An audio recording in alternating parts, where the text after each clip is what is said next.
प्रिय विद्यार्थियों, बहुत ही मोस्ट इंपॉर्टेंट है ये सेशन कक्षा 11 के विद्यार्थियों के लिए जो कि नागरिक शास्त्र से है।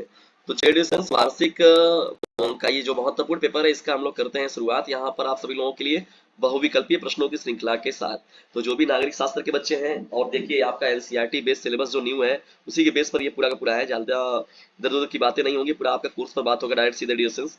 तो चलिए बढ़ते हैं यहाँ पर। हम लोग देखिए पहला आपका प्रश्न क्या है। पहला मोस्ट इंपॉर्टेंट प्रश्न, संविधान सभा का निर्माण किसने किया। बहुत ही मोस्ट इंपॉर्टेंट प्रश्न है, संविधान सभा का निर्माण किसने किया। संविधान सभा ने डॉक्टर बी आर अम्बेडकर, सी राजगोपालाचारी, पंडित जवाहरलाल नेहरू।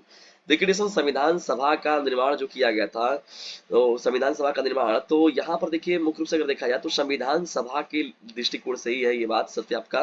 देखिए इसमें सभी लोगों का योगदान है, लेकिन संविधान सभा जो है मुख्य रूप से वही उसका उसके लिए मुख्य रूप से जिम्मेदार है, ठीक है ना। दूसरा देखिए इंपॉर्टेंट प्रश्न आपका क्या हो जाएगा, संविधान सभा की प्रथम बैठक कब आयोजित की गई थी। देखिए दोस्तों 9 दिसंबर 1946 को जो था संविधान सभा का प्रथम बैठक आयोजित किया गया था, ठीक है ना। देखिए 9 दिसंबर को और 11 दिसंबर को। तो 9 दिसंबर में जो अस्थायी अध्यक्ष चुना गया था जिसको, वो थे सी राजगोपालाचारी जी। और बाद में जो स्थायी थे उनको, उनका नाम जो है डॉक्टर राजेंद्र प्रसाद जी, ठीक है ना। तो ये आपका 9 दिसंबर 1900 जो 46 होगा, ये आपका इस प्रश्न का क्या हो जाएगा, राइट आंसर हो जाएगा, ठीक है ना। बहुत ही इंपॉर्टेंट ये प्रश्न है आपका। चलिए आगे बढ़ते हैं यहाँ पर हम लोग। संविधान सभा में किस दल का वर्चस्व था। मुस्लिम लीग, हिंदू महासभा, कांग्रेस, जनसंघ। तो देखिए दोस्तों मुख्य रूप से अगर देखा जाए तो कांग्रेस जो था उसमें ये वर्चस्व में था, ठीक है ना। कांग्रेस जो था महत्वपूर्ण रूप से अपना भूमिका कांग्रेस का था। चौथा देखिए महत्वपूर्ण प्रश्न क्या है आपका यहाँ पर, मौलिक अधिकारों का वर्णन संविधान के किस भाग में है। देखिए मौलिक अधिकारों की बात हो रही है डिस्कस, तो जो भाग 3 है उसमें मौलिक अधिकारों को रखा गया है और अनुच्छेद 12 से 35 तक, ठीक है ना। मौलिक अधिकारों को जो रखा गया है, भारत का जो संविधान है इंडियन कॉन्स्टिट्यूशन, उसमें भाग 3 के अनुच्छेद 12 से 35 के बीच में जो है ये मौलिक अधिकारों को रखा गया है।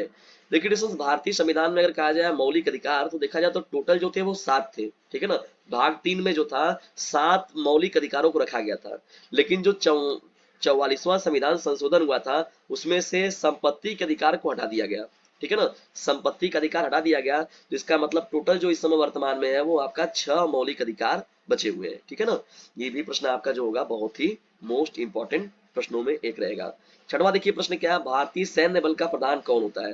तो देखिए डिस्टेंस ये जो होते हैं वो राष्ट्रपति होते हैं, ठीक है ना। थल सेना, वायु सेना, जल सेना, सभी का जो मुख्य जो होते हैं प्रधान अगर देखा जाए तो राष्ट्रपति जी होते हैं। सातवां देखिए प्रश्न क्या है, जैसे वर्तमान में इस समय द्रौपदी मुर्मू जी है तो ये इन तीनों ही सेनाओं की वो प्रधान के रूप में है। राज्यसभा का सभापति कौन होता है। देखिए दोस्तों राज्यसभा के सभापति के रूप में अगर देखा जाए तो उपराष्ट्रपति जो होते हैं वो पदेन सभापति होते हैं मुख्य रूप से। भारत में किस प्रकार की कार्यपालिका है। तो देखिए दोस्तों जानते हैं आप सभी लोग कि लोकतांत्रिक गणराज्य ये भारतवर्ष है और यहाँ पर संसदीय प्रणाली व्यवस्था बनाई गई है, ठीक है ना। तो 8वें का जो पहला ऑप्शन होगा आपका करेक्ट हो जाएगा। मंत्री परिषद का कार्यकाल कितना होता है। देखिए दोस्तों मंत्री परिषद का कार्यकाल तो देखा जाए तो 5 वर्ष का होता है, लेकिन देखा जाए तो 356 के तहत देखा जाए तो अनुच्छेद जो है 356 के तहत राष्ट्रपति शासन लागू होने से जो है मंत्री परिषद को भंग किया जा सकता है, ठीक है दोस्तों। ये महत्वपूर्ण बात आप याद रखिएगा। 10वां प्रश्न देखिए क्या है, राज्यसभा के सदस्यों को कितने वर्ष के लिए निर्वाचित किया जाता है। तो देखिए डिस्टेंस यहाँ पर जो होता है वो 6 वर्षों के लिए, ठीक है ना। क्योंकि प्रत्येक 2 वर्ष पर क्या होता है, 1/3 सदस्य जो होते हैं वो बदल दिए जाते हैं, ठीक है। तो और ये चुनाव जो होते हैं वो सम वर्षों में होते हैं, तो किसी सदन को भंग नहीं किया सकता ये जो राज्यसभा का होता है। तो यहाँ पर देखिए 6 वर्षों का जो ये होता है, 6 वर्षों के लिए निर्वाचन किया जाता है, ठीक है दोस्तों। ये इंपॉर्टेंट रहेगा आप सभी लोगों का। देखिए ये तो था टोटल ड्यूरेशन आप लोगों का। अब नीचे हम लोग जब बढ़ते हैं यहाँ पर आप लोगों के अति लघुत्तरीय प्रश्नों की श्रृंखला में, तो मैं अति लघुत का ये सॉल्यूशन भी आप लोग को उपलब्ध करा दूंगा। इन प्रश्नों को आप देख लीजिए, स्क्रीनशॉट मार लीजिए, उसे अच्छे से कर लीजिए तैयार, ठीक है दोस्तों। क्योंकि ये किसी और का नहीं बल्कि ये आप ही का पेपर है। और इसके सॉल्यूशन के लिए यदि आप चाहते हैं तो कमेंट बॉक्स में अपनी राय जरूर दीजिएगा। लघु उत्तरी देखिए भाग 1 में आपका ये प्रश्न है, इंपॉर्टेंट है सभी प्रश्न, इन सभी को तैयार कर लीजिएगा। और लघु उत्तरी द्वितीय में देखिए प्रश्नों को शामिल किया गया, ये सभी प्रश्न जो है ये भी मोस्ट इंपॉर्टेंट है। और दीर्घ उत्तरी प्रश्नों में देखा जाए तो यहाँ पर भी जो प्रश्न है वो बहुत ही मोस्ट इंपॉर्टेंट है। इसका मतलब देखा जाए तो मुख्य रूप से जो सिविक्स का पहला आपका 11 का जो सिलेबस है, मुख्य रूप से देखा जाए तो संविधान का जो उसमें वर्चस्व है वो बहुत ज्यादा है। और डियर्स ये आज का महत्वपूर्ण सेशन आप लोग कैसा लगा कमेंट बॉक्स में जरूर बताइएगा, और यदि वीडियो थोड़ा सा भी हेल्पफुल लगा हो तो इसे अपने क्लासमेट पर शेयर जरूर कीजिएगा। और याद रखिएगा, यदि ज्यादा नंबर पाने की है इच्छा तो डीजे सर चैनल से जरूर लीजिएगा शिक्षा, इसे कर दीजिए अपने क्लासमेट पर शेयर, क्योंकि बोर्ड एग्जामिनेशन है आप सभी लोगों के नियर। वीडियो को अंत तक देखने के लिए आप सभी लोगों का हृदय गहराइयों से पूर्वक धन्यवाद।